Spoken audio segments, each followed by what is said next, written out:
everything. With everything. But not forever. But Right. just for right now. I'm in a pause right now. And Yeah. how do you recognize when you're in a pause? When I stop checking emails and all I want to do is garden. I want to garden, be in my yard, be with my family. I just don't have that like desire to make stuff and put it out there. I mean, I want to make stuff because I've been working at things in the house, projects in the house, but I don't want to make stuff and show other people. I just want to, it's like I don't know, like An inward. for me, yeah, an inward pause, I guess. Do you think this is the first time you're feeling it to this extent since the do-it-yourself weddings? No, I've had make these. baby I've stuff? had these before. Did you have it in before? Did you have it in between each incarnation? Because Pretty really, much, yeah. if we start for you, it was do-it-yourself weddings. Yeah, the wedding craft site was the first one, and then got bored with that, and then started make baby stuff. And then Were you doing all tutorials with those websites? yeah. So I'd be doing the crafts and then showing people how to do it. Yeah. So I did those, and then I guess there wasn't really a pause between that and the Wood Mouse toys and art That sort that I of was doing. branched, Kind of it just- blended. Yeah, it just kind of flowed in there. Yeah. And then, what was the switch over from Wood Mouse? Well, you created one of. How do you describe them besides crappy pictures? Just that's how I describe them. You made this illustration and you put it on your blog, Uh-huh. and it got a great response. Yeah, it went viral. So then I went The with very that. first one that No, you the second did. one. The second one. Second one did, yeah. So then I did that. So there wasn't really a pause there. That was kind of an accident. That wasn't an intentional new project. It just sort of happened. Yeah. But I definitely paused Wood Mouse a few times before that even, and stopped it, and then stopped making stuff completely for a few months at a time, and then reevaluated what I really enjoyed about it and what I didn't, and what I wanted to change, and then I come back, and so that's where I am. I don't know what I'm doing. And that's completely and totally okay. Yeah. So has everything so far been inspired by what's happening in your life, Yes. would you say? Everything. Everything. Yeah. Especially the parenting illustrated. Yeah, and then Parenting Illustrated with Crappy Pictures was after I had my second son, and things were really hectic and crazy, so I did that as sort of like an angry venting sort of thing is where that came from. And now I don't really have anything to be angry or vent about because they're a little older now and things are sort of calm. So maybe that's why it's like, I don't know what's right about it. I don't know what I'm doing anymore. I just want to enjoy life now. So I don't know. Maybe I'll start a gardening business next. Yeah. Well, I mean, that's totally a joke, but that's all I want to do is like relax and garden. I mean, this is something I've known you, I think, 2006. Yeah. Is that, wow. Yeah, that's. And did we know each other off of Etsy? No. No. You bought something from me, and I already knew of your stuff. And so when you bought from me, it was like a celebrity buying from me. And then I emailed you, and I was like, oh my gosh, because I saw your address, your shipping address. And so then I was like a stalker, and like, you're in LA! And then we went out for coffee. And had the earthquake. And there was an earthquake, yeah. And there was an earthquake. Well, we were talking about then that you have a tendency to want to start things, and then like you enjoy the starting and the building. Yes, I'm a launcher. But not the maintaining. Yes, I like to plant the seeds, but not mow the grass, is not saying. Yeah. Yeah. That's very true. The entrepreneurial spirit. Mm-hmm. But maybe that's another reason why I want to have this conversation is everything supposed to be forever? No. That would be boring. Yeah. I mean, maybe it works for some people, but it doesn't work for me. I need the newness and the new ideas. I mean, for some people, like your business, for example, you have Creative Thursday and you've had it for a long time, and you keep evolving it within that framework, so that works for you because you have newness that you bring in. But yeah, for mine, it doesn't really work for me that way. Yeah. Because mine was so specific. You know, Wood Mouse Toys was like toys, and Crappy Pictures, well, it's Crappy Pictures. I'm not going to suddenly start sewing crappy picture. It doesn't, you know what I mean? Like, I can't really bend it. So, well, and do you feel like, is it changing too because the boys are getting older? Oh, yeah. Yeah. So it was also a snapshot. Can you describe a little bit how all of that came to be? I think that's the other thing that I love about what you've done. So if all of these different things have been inserted into your life, basically, they're sort of getting fed by what's actually happening. And you're also brave enough just to follow them and try them out and see where they take you.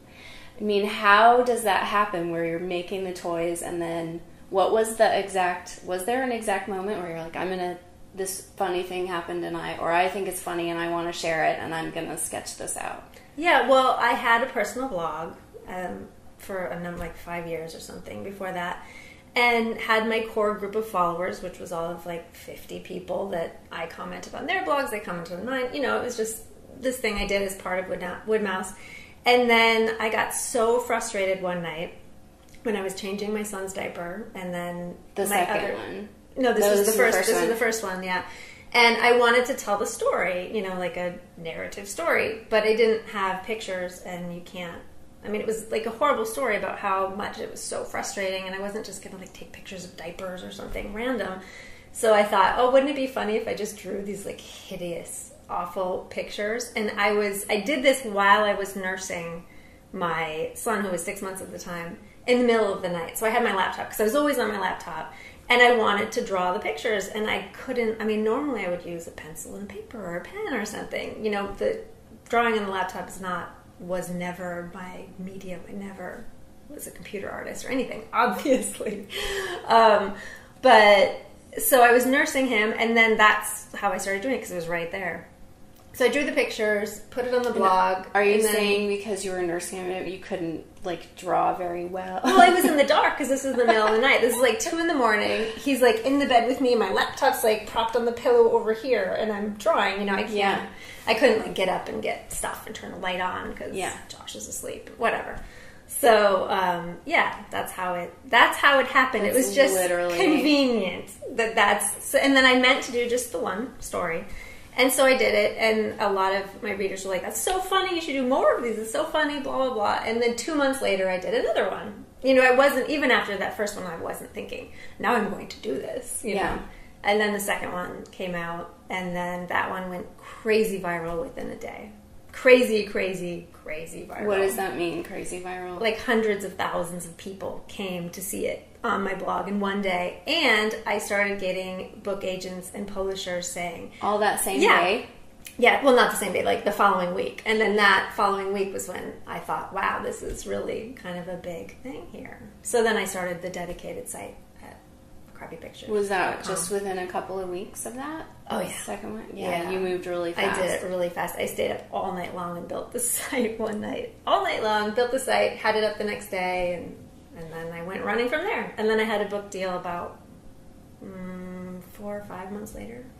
And were you feeling really excited about it though too? Oh yeah. Yeah. Like it lit a fire for you. Oh yeah, it was super fun because it's such a cathartic thing to tell those stories and draw those pictures in that, you know, that quick crappy style. It was something that I could do while I was nursing because, you know, I could draw it one-handed and then I could type it out one-handed. So it was such a perfect creative outlet for me at that time.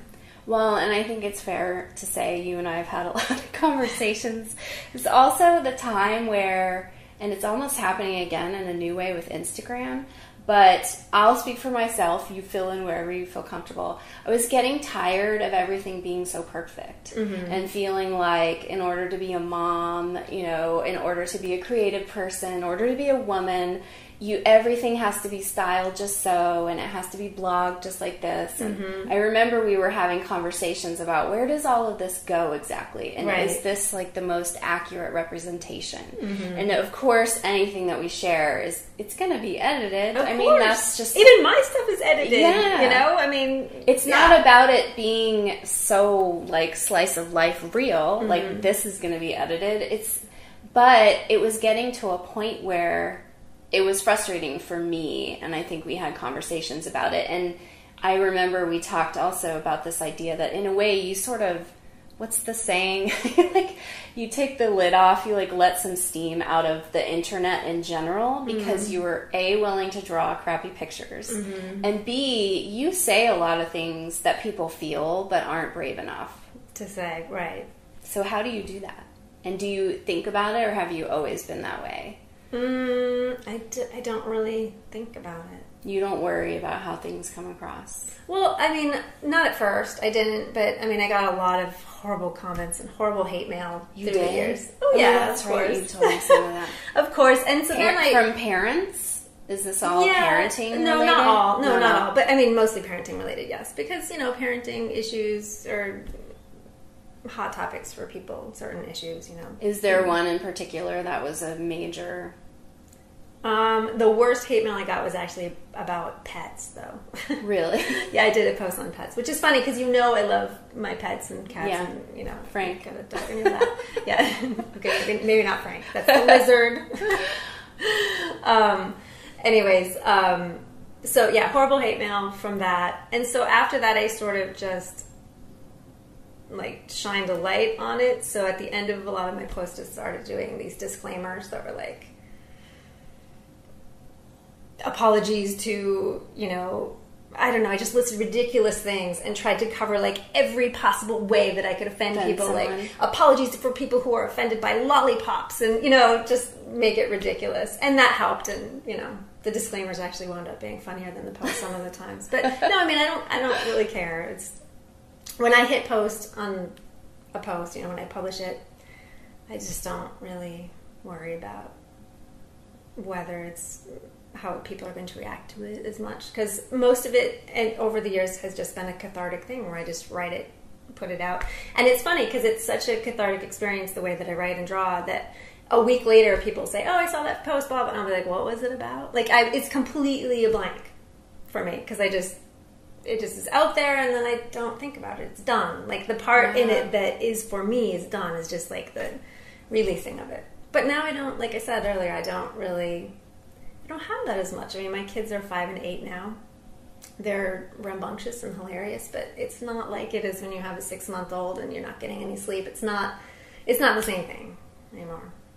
So now I'm in a pause. So I'm in a pause. Well, between that and the pause, I mean, what did it feel like for you to go from sort of a quiet way of presenting your work and having these beautiful handcrafted toys to just a completely different platform with so many people? I mean, did you say you had up to 1 million people looking per? Yeah, is that per month? A month, yeah. At the heyday, it's not like that anymore. But then also, I mean, that's just a huge.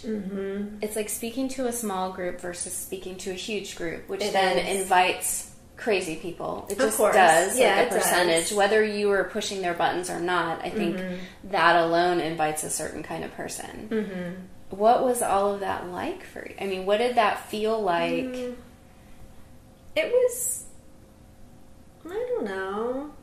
It's not as personal, actually. When you have like a small core group of followers that follow your work, it's almost like you sort of know them, but when you have more people, you don't know it as much, and you frankly don't have time. Like, I do read all of the comments, though. You do? Every single comment on my blog, I do read it. But I can't obviously reply to all of them. Yeah. So that's kind of a bummer. It's not as personal. It's not like as much of a community feel when you have just a smaller group that really knows you or something. I don't know. Yeah, well, this is the interesting thing, right? Because it feels like more than ever we're getting measured by numbers.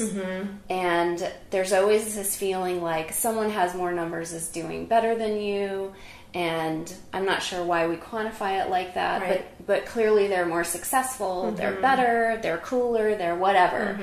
And what I find interesting from talking to you over the years of doing this, it's like seeing you go from this audience to this audience and realizing, is this really, like, what are we all chasing? If we're trying to chase numbers, what does that mean? What does that look like? And to hear you scale it all the way back, it's inspiring for me because I mean, this is a quick tangent, but I had a conversation with someone recently who has their product everywhere. Mm-hmm. And one of the things I always thought about, well, do I go to trade shows or do I really want to start presenting my work that way in manufacture?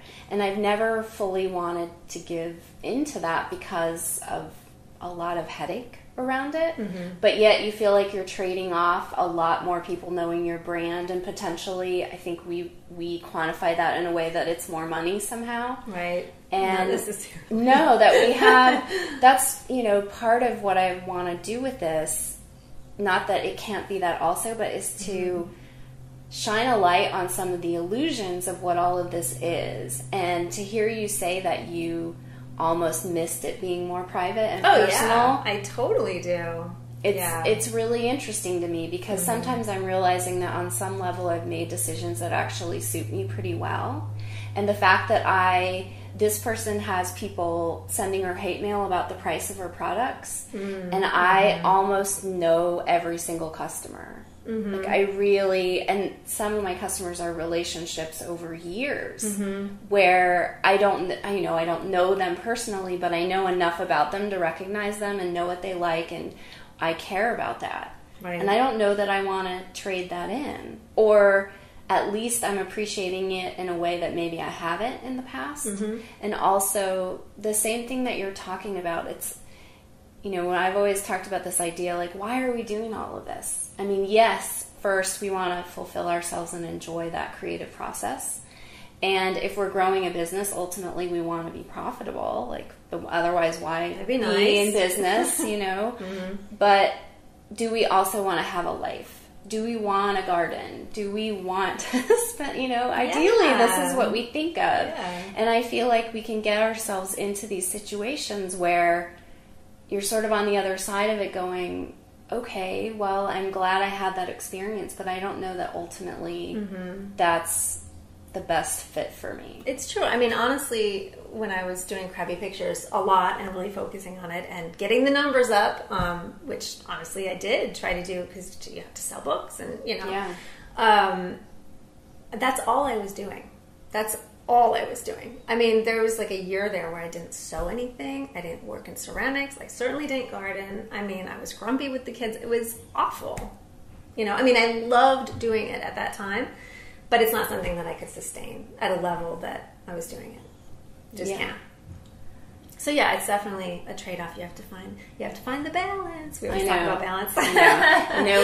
Does it always wind up being about balance? Well, but and thinking about it, it's like the big picture of balance. Maybe that's okay too. Like a segment of your life is completely dedicated to this. Mm-hmm. I think what people have been talking about with balance lately is that balance is a bigger picture. It's not that every day you have everything. No, it's the seesaw. Yeah. It's like it's over time or the pendulum or something. At this time in your life, you're focusing on this and to let all of that be okay because, well, I tend to believe that every experience is giving us, well, it's always giving us information. And if you're paying attention to it and being brave like you are, where you say, okay, this doesn't work for me anymore. Mm-hmm. I mean, we were talking about it, different subject, but within Hollywood, when people create a television series that's so great, who are the ones who know to leave at just the right time?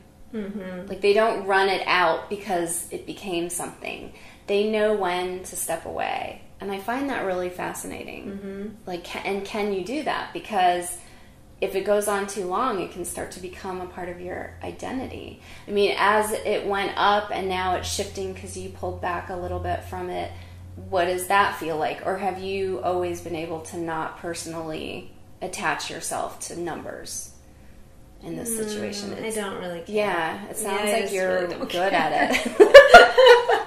I think, no, I mean, honestly, it's just I don't care. Except that tell me if I can share, but I love that you did this because I've been in this position too where you feel like if everyone who liked what I was doing bought what I was making, it would really be great. Oh, that'd be really great. And if half the people, right? Yeah, because with the books, situation, I think you were telling me that you even went on the blog and said, hello, Yeah. you know, I am trying to make a living out this, basically. Right. I did that for my first book, yeah, because after the first couple of weeks went out, I think it was less than 1% of my followers and people who were commenting had actually bought the book, like, in sales. And so I said that. I was like, less than 1% of people.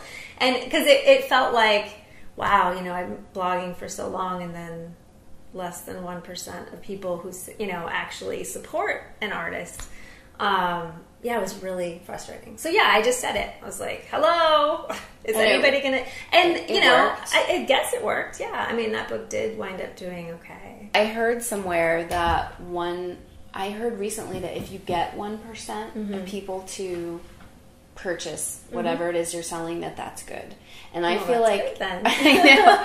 I feel like that's changed, though. Yeah. I always thought it was closer to 10%. So to hear people say 1%... I love that you said that and you put it on your blog, because this is another experience that's happening that I'm not sure where it's going. This feeling that we all expect people to provide a lot of content for us for free. Forever. Yeah. It's a struggle, because one of the reasons I enjoy sharing my art is I love that people get happy when they see it. Mm-hmm. And yet I can't support myself doing that if somebody doesn't eventually purchase something from me. Right. But I'm also not a person who wants to shove that in people's faces all the time. Yeah. But to, represent ourselves as businesses and not be willing to sometimes say, hey, excuse me, I mean, I haven't done it. Well, no, I have done it. I mean, when I did the Kickstarter for this, there was a moment where I'm like, if every person on the email list just pledged $10, or then it was like $1, it could have been a total, and it felt like, well, why? First of all, I don't think people are listening or paying attention. Yeah. But then, I mean, I don't know where all of that is going, but you found that by saying something, did anybody give you a hard time for that, or they just understood? Nobody did at all. And so you got no hate mail from that? I didn't get any hate mail. I mean, I was really nice about it, though, and I think people understand that it takes a lot of time and a lot of work to write a blog, that if people really enjoy it and they're invested in it and they've been reading it for a year, like, I think most people do want to support you. Yeah. I think they do. That's so I think it was just a reminder, like, oh yeah, I have enjoyed this blog for over a year or two for free, and maybe I will throw her $10 and get the book. You know what I mean? Like, people, I think they want to support you. Yeah. They just maybe need a reminder sometimes. And not that everybody is going to or has to, or that I expect that, obviously. But yeah. Oh, because you decided against sponsorship. And did you have specific reasons as to why? Well, I did try it out. I tried using sponsors for a while, and it was great, but it was a lot of work because I was working individually with sponsors. And it was a lot of work, and my readers didn't like it, and I did get a lot of complaints about that. We don't like sponsored. They don't like sponsored posts. They just want the regular post. They just want the free content. They just want you can't even like put the sponsor on the bottom, like that's too much. So I did get a lot of complaints, and it was just kind of a lot of work so I just decided, all right, I'm just gonna do it. No sponsors, no money making on the blog at all, except hopefully selling books to maybe almost 1% of people. So that's why I quit. And also there was one sponsor that I worked with who asked me to not swear after I put out a post that had a swear word in it. And I was like, I'm sorry, you're not the sponsor for me. Haven't you read my blog? Like sometimes there's adult language, not often, but sometimes. Yeah. So, yeah. I just didn't like felt like I was obligated then to post and work for them. And right. It changes the tone, yeah. It does. That's interesting. It's hard. It would be hard to separate that out. Mm-hmm. Because one of the best parts of doing any of this work is the freedom. Right. And anytime you feel like you're trading some of that in, and a lot of times the word sellout gets misused because you're not actually selling out. Mm-hmm. So you're realizing... I'm happy to sell out. If somebody wants to, buy the whole business for $1 million, I am so happy to sell out right now. I'll just put that out there. Good. I'm glad. Right? You're another one. It's like, yes, we can make money. And then I'll do something else and, create something else and be happy doing that, Yeah. Whatever. But you don't want to be working for someone and not technically selling out and then also be beholden to what it is that they expect from you. Right. It just isn't, and it's not any fun. Mm-hmm. And this is ultimately supposed to be fun. I like to remind myself that all the time. I did this to be creative because it's supposed to be fun. And freedom and working for yourself and the freedom of it. Yeah. Miss.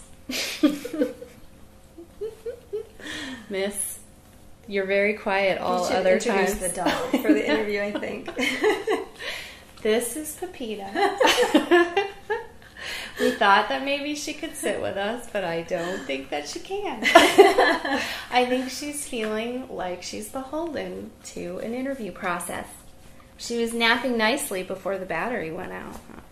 So selling out would be great. And, well, of course I say that, but that's because I'm at a place where I'm pausing anyway and, ready to sort of let go. So yeah. So now is the perfect time. A year ago I would have been like, no way, So it's a different time. Can you also talk about what the publishing experience was like for you? And was writing a book or having a book, was that something that you really... Was that high up on your list, or it just was a byproduct of doing all this? It just happened. And I feel so guilty saying that because I know so many people, it's like their dream to write books. And I wrote and published too, and it just sort of happened. I mean, it was a lot of work, but as far as all the steps that led to that place, it feels like it sort of happened, like how the blog went viral, and I started the blog, and was contacted by publishers and agents, and then got an agent and got a book deal. It all sort of happened smoothly, and I just sort of was along for the ride, it felt like. But it was a very fun experience. It was a lot of work, but it was good to have that accomplishment, because it's a huge, it took me like a year to write each one, so. When you say a lot of work, what does that mean for you? Like, is it an everyday process? Oh, no. No, I mean, I have, like, a real life, too. Yeah, which we know is important to you. Yeah, so, I have the kids, and I homeschool both of the kids, so I'm with the kids all the time. So, no, working for me is after they go to bed at 8:30, then I'll work until midnight, 1, 2, and, of course, I don't do it every night, because if I did that, I would die. So, yeah. But it was doing that several nights a week. For a year. For a year. Several nights. Because I was also at the same time writing blog posts, new content, almost every day. So I was up every single night, very, very late. So, it was hard. Because you took that pretty seriously when you put your book out. You wanted it to be mostly new content for the book, right? Yeah, well, for the second one, yeah. For the second pretty much all new stuff. Yeah. Mm-hmm. And for the first one, were you able to use content that you had posted? I think it was 30% stuff that was already posted on the blog. So 30% of it was done for me, so that was nice. Yeah. Although I did have to edit it and redraw all the pictures, so.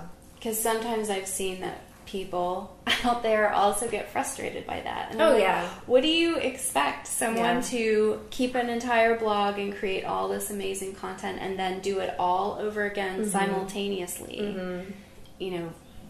Right. That's where it's all due respect to everyone out there. There's just a misunderstanding about how much work goes into all of this. Yeah, and how much time I don't have. Yeah. Do you ultimately feel like you were compensated well for the work that you did? For the books? Well, I mean, in the sense that I got the same percentage that all authors get. I mean, I think I get about 50 cents per book that's sold. Really? Yeah. Yeah, I think it's about 50 cents to $1. Mm-hmm. Yeah. Yeah. And that's after my agent's cut, though. So, that's my full 50 cents. Yeah. And you felt like having an agent was really helpful for you. It was, yeah. Yeah, I was really happy to have an agent because I had no idea anything about publishing at all, and she helped all along the way. Yeah. That was very helpful. I mean, I know people can go it alone, but I was glad that I had that relationship. She even hailed a taxi for me when we were in New York. So, she had my back. Do you feel like of all the industries that you've participated in, were you able to fully support yourself a couple of times? Because you're part of a family income unit, and so you work together to support your family. Right. Did you feel like something either did or had the potential to really become that? Like a full income supporting, profitable business? My websites, my original websites, which are still, honestly, the bulk of my income. Really? They're still going and they're out there? Yeah. Those were always my income for a number of years, and they still are. And what was that off of again? What was generating the income? It was Google. It's all Google Ads. Wow. Yeah. It's still happening. And it's basically passive. It's a lot. Yeah, it's totally passive. I haven't touched those websites in years. It's a lot less, because I haven't updated the websites or anything. So it's a lot less, but it's still a significant portion of my income, the websites, that's the one thing that's made me the most money of all of the things. Even beyond the book and having 1 million people know about your blog. In fact, if you look at the yearly income, I actually made more with Wood Mouse and selling toys on Etsy than I ever had with the book sales or anything. You did? Really? Yeah. Oh my gosh. If you look at the year, because it took, I got the book and the money from the book and the book deal and everything. That was like a span of 2 years. So if you cut it in half and look at just 1 year, I still made more on Etsy, selling myself directly to people and shipping it from my home. So, wow. That's just not what you would think. No, not at all. And it's so frustrating because, I have calendar out and people said they saw it in Bed Bath & Beyond and my book was in Target and, Your book was in Target. Yeah, my book was in Target. It's still. Yeah, no, I mean, it did well, yes. But still, it's like people think it's a lot more than it is. And believe me, it's not. Yeah. I mean, I do know. Because you've licensed things also. And Yeah. Well, I think going back to this idea of the personalization and what I always want my customers to understand, and I hope I appreciate them enough, is without them, nothing exists. Mm-hmm. Without them initially believing in me and supporting in me when they did, I wouldn't have built up enough of a brand that other companies would be interested in licensing. That's true. That I wouldn't be, tested already in the marketplace. Mm-hmm. And those companies, my book, my fabric, my wall art, my cards, all of those deals together, I can't remember. I think 1 year they were just 1/3 of the whole. The other 2/3 were still just my customers. Me shipping, exactly what you're saying. Me shipping you to directly, my customers. just you, the one person business, just you. Yeah. So exactly.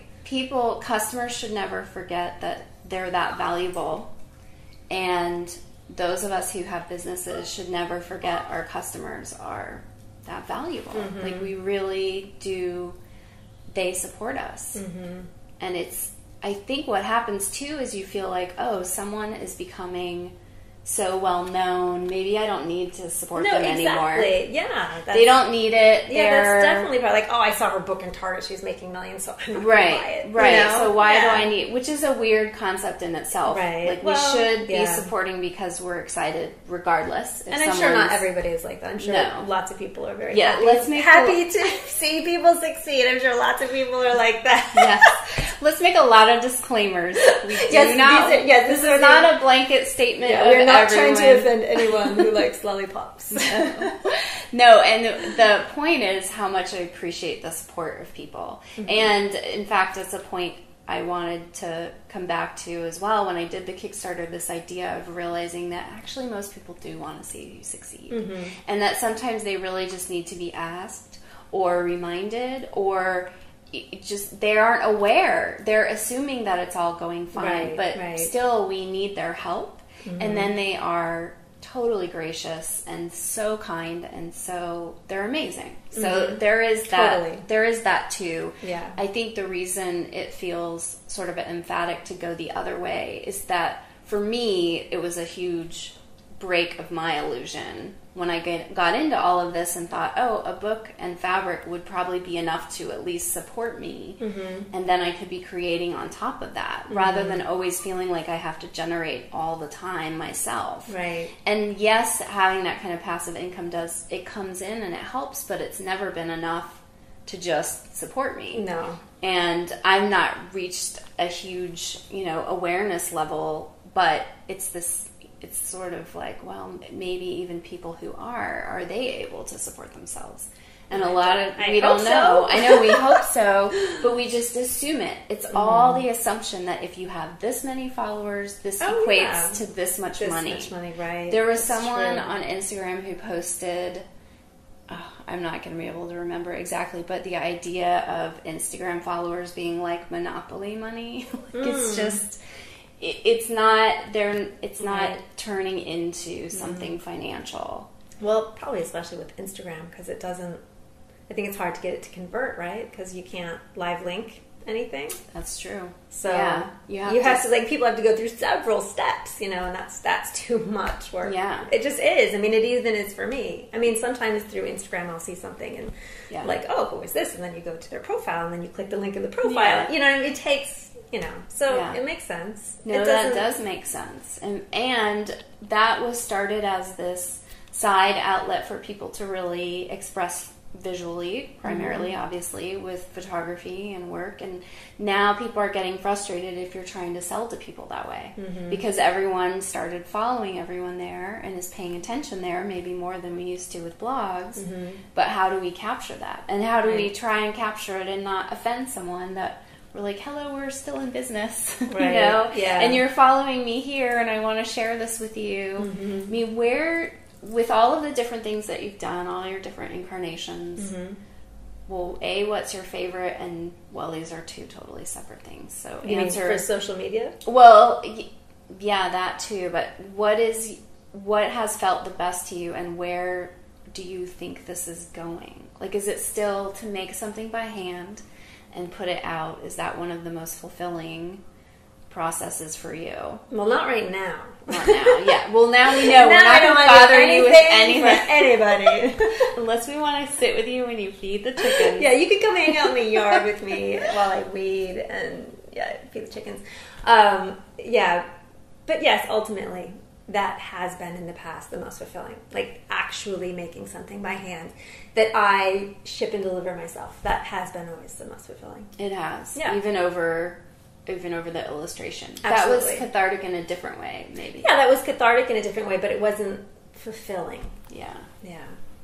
Oh, There wasn't that, that by hand personal touch, and then being able to be, I think I just like to be in charge, like shipping it out myself and the packaging and like every detail. Every detail was me, and it was always everything. Really beautiful, by the way. Thank you. Everything was me, and then until it left my house, there was nothing.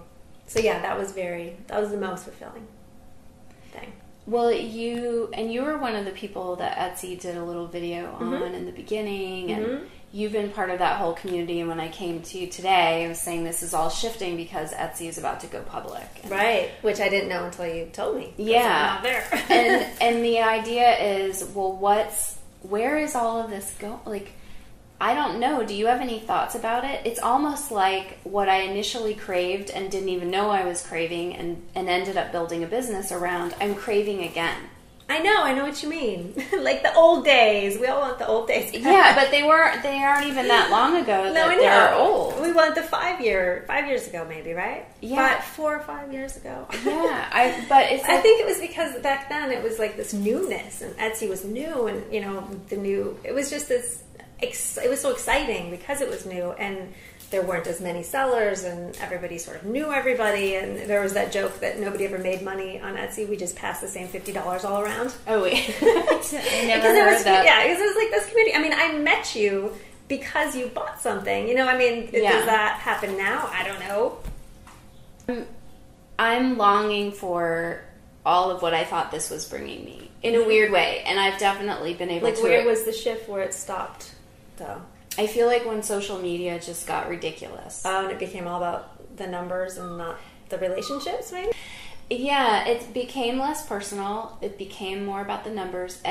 But before that even, I just was blogging, and that was a really nice place to do a lot of different things. Mm-hmm. Everyone knew where to find me, and that was it. Mm-hmm. And then there was Twitter, and then there was Facebook, and then there was Twitter, and then there's Instagram, and then it's so fragmented. Pinterest, and some of them, Instagram and Pinterest, I've enjoyed because they just suit me from a visual artist standpoint. Beautiful. Yeah. Mm-hmm. And I always would try to do things that I really enjoyed, but now it feels like in a weird way, I feel like people are really listening to me, and I care a lot about the emails I send, even though that's getting super inundated as well.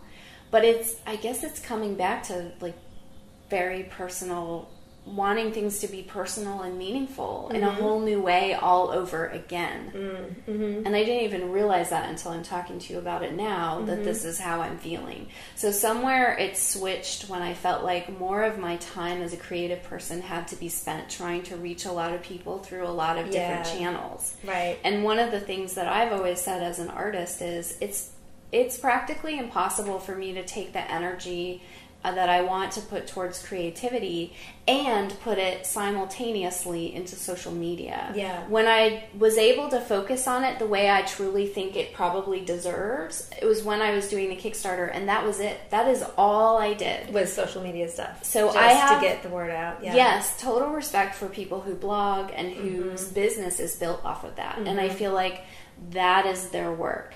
But to ask a maker who needs a certain amount of time, and I personally need a certain amount of quiet time to even access that and generate that continually the way I do as a business owner now, to ask me then to take that same amount of energy, I can't do it, and it's starting to wear me out. Yeah, I think a lot of people are feeling that way. Yeah. And on the flip side, people who are the viewers of all of these channels, I think it's exhausting. How can you really, keep up with somebody on Facebook, and then you check Twitter, and then there's Pinterest? It's just too much. You don't know. Well, you have your favorite places, I guess, to use and follow people and keep up with people. Like, the one thing I enjoy is being able to stay in touch with friends, which I never used Facebook that way. It just never spoke to me. But Instagram I can use a little bit. But I get so overwhelmed almost by all the beauty and the perfectness of it. Yeah. It's also grating to me. It is. Even my Instagram feed is like all perfect and beautiful. And I'm sure that my Crappy Pictures fans who go there, they're like, who is this person? What are you saying? Yeah. Well, but then what I always loved about it, and what I initially loved about blogging, was the idea that I was capturing the most beautiful parts of my life in a way that felt genuine and not totally styled. So I was taking the time to notice what was beautiful in my life. And now I'm feeling the game has been up, the level has been taken so high that I feel under pressure that it's not going to measure up to people who are really crafting every single photo as if it were going to go into a magazine. Right. It's like magazines are now competing with people in social media. It's not enough to take a picture of your salad anymore. And you have to style it with the right dishes and silverware. The spoon has to be just so in one little bite. The napkin and all of this is happening. I can't do that. No, I can't either, because I would rather do what you're saying too. I really would. I would rather sit and have a conversation with someone in person. I don't want to stop the conversation to photograph the meal to share with a lot of people who aren't experiencing that. Right. And I don't know how, I don't want to put it down because I've also enjoyed it. And if it really is a creative outlet for someone, I don't want to offend anyone. Disclaimer time. Disclaimer time. But I'm really is impasse the right word? I'm sort of struggling with how to do all this. And when I look at you and I think about all the conversations we've had over the years, and already in the time that we've known each other, the evolution and the transitions that have happened and how quick that's happened, it's like as soon as we sort of get comfortable with something, it changes. I don't know. I ultimately, I was asking you because I think you have sort of you're able to pull yourself away from it more than most. Where do you think it will go? I have no idea. I mean, I pull myself away from it, but I mean, that's not necessarily good for any one of my businesses. That's just a personal choice. But I really don't know. Well, and that's a weird feeling too, to feel like we can't always constantly, this really is like full circle of what we opened with, which is artists, business owners. I will, maybe depending upon the business, I'm not going to speak for all businesses, but as a creative person, you've got to be able to step back. Mm-hmm. And if you feel like you can't, otherwise you just get burnt out. You get burnt out. Constantly producing. Yeah, it gets tiring. It becomes work and not joy. And you're not really creating the space for the idea to come in. I mean, you can develop a skill where you can start to access it and kind of get in there and find it, but you're not to be able to have the luxury of the time and the space that's a really special gift. And I feel like we are of a culture that isn't allowing that of people. That if they feel like they're not constantly generating something or putting themselves out or sharing all the time, then where are they? Then they're gone. They're irrelevant. I don't know. You don't think we feel that way? Well, I think that people might feel that way, but I don't feel that way. I mean, I feel like it's okay, and I can take a break, and I take breaks for months at a time, and I did that through the years on the blog, so I would just completely disappear, for months, and then I'd come back, and then it was business as usual, and, sure, your numbers dwindle a little bit or whatever, but then people are reminded that you're back, and then you're back, and they sort of come back around again. I mean, again, it's probably not the best case scenario as far as, like, excelling in your business and going up and up, but I don't care. It's like that. I think that's very liberating of you. I try to think about these things as an entrepreneur anyway. Mm-hmm. I always assume that maybe I'm a little bit out ahead, and I want to be out ahead, so I start with me. That's the easiest, right? Mm-hmm. If I'm feeling frustrated by this, and where would it go? What is it that I want? And maybe I don't even fully know the answer to that. And maybe I need a break. Maybe I literally have been in business through all these cycles. I wasn't one of the first bloggers, but I was pretty early. Mm-hmm. I was pretty early to Etsy. I've seen a lot of these incarnations, and maybe I'm feeling... You were one of the first people I knew who used Twitter. Really? Like, come to Twitter. I was like, oh, what is that? And I podcasted. And you made me do Instagram. You're like, come to Instagram. Okay. Are you saying I Instagram pressured you? You totally did. I didn't mean to. I didn't mean to. It can be really fun. But I think, for me, this is an evolution. Like, creating this is what I want. It's a little bit more of everything being real, hopefully, within the edited realm that this is. This is still a creation. But it excites me in the way that, it lights a fire for me, and I think, well, maybe this is part of my... Well, this is like the opposite of, Twitter and all these, like, random things, because this is, like, it's two true. real people talking. It's a conversation. I mean... Yeah. You know me well enough personally to know I've spent a ton of time with my neighbors this year. Mm-hmm. And I think that also has been an incredible shift in, wow, I think everything we're craving, which has been wonderful about the internet, is community, because we met that way. Yeah, I have a lot of really good friends. I'm so thankful to have met through this whole process. And simultaneously, I'm realizing that being with them in person as much as I can is the most meaningful. Nothing compares to that. Of course, yeah. And it's interesting to me that going through this whole process is what's bringing me back to what would always be values that we've had. Yeah, of course. It's not about the numbers. It's about the small personal relationships. Yeah. See, I like that. And then that's what makes this work for me, because this kind of interaction, it just makes me happy. I mean, I happen to be recording it with the hopes that it will help someone else and ultimately inspire them. Not like, I don't ever want people to feel like, no, don't do this. Right. But I get frustrated with the way things are being presented, obviously, because I've complained about it a lot today. But I feel like, well, if I'm frustrated, then my job is to do something about that and not just complain about it. Mm-hmm. So, okay, well, here's my opportunity with people who are willing to talk to me on this level in this way to have a conversation about it, and hopefully that will... I ultimately want people to feel good about everything, but just for me, in a more genuine way. What feels genuine to me, that differs for everyone, I would think, but yeah. Yeah. So maybe I want to garden and quit it. I want It's chickens. not called quitting. It's called pausing. No, you're right, and It's I'm like glad. an inward breath, and it's a pause before the next evolution, whatever that looks like. I'm glad that you made that distinction, because that is a totally different thing. And I don't in any way, shape, or form feel ready to quit anything either. But I think for me, I don't have as much passive income going, and I do feel like I have to be present to generate it. And that is also something I'm working on. Like, maybe I need to trust it more. Maybe I need to step back more and see what will happen and let go, instead of feeling like I've constantly got to generate something. Yeah. So when I hear you say pause, I feel inspired by that. And I think about, well, how can I add more of that into my life? Because maybe even some of the frustration I'm feeling is simply due to the fact that I haven't felt like I could take a pause. Yeah. That's true. And maybe that's where a lot of us are, because we have all been working at a similar pace, you know, for some time, and just speaking about the world that we're in now. Yeah.